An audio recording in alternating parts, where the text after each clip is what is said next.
Hello అండి, welcome to my channel. ఈ vlog వచ్చేసి మా పాప బర్త్డే షాపింగ్ వ్లాగ్ అండి. ఇక మేమైతే షాపింగ్కి వెళ్ళిపోయాము. ఫస్ట్ ఏంటంటే నేను ఇక్కడ పెట్టుబడి చీరలు అవి తీసుకున్నాను. ఇక ఇవేనండి ఆ చీరలు. నెక్స్ట్ వచ్చేసి నా శారీ తీసుకున్నాను. నా శారీ అయితే నాకు చాలా బాగా నచ్చింది. ఇక నా శారీ తీసుకోవడం అయిపోగానే ఇక బయటకు వెళ్ళి జ్యూస్ బండి దగ్గర ఆగి జ్యూస్ తాగి ఇక వేరే షాప్కి వెళ్ళిపోయాము.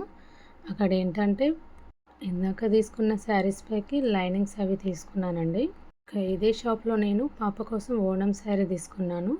ఇది పాపకు నేను ఫ్రాక్ కుట్టించాను. అప్ టు బాటమ్ సేమ్ అయితే బాగుంటుంది అనేసి పైన మెరూన్ తీసుకొని వర్క్ వేయించాను. కానీ నా శారీ వచ్చేసి ఫైనల్ లుక్ ఇలా ఉంటుంది. బ్లౌజ్ అయితే నేను ఇలా కస్టమైజ్ చేయించాను. చాలా నీట్గా వచ్చింది. నా లుక్ నాకు చాలా బాగా నచ్చింది. ఇక పాప డ్రెస్ వచ్చేసి ఇలా ఉండింది. చాలా క్యూట్గా అనిపించింది. వర్క్ కూడా చాలా నీట్గా వచ్చింది. ఇంతేనండి. Thanks for watching.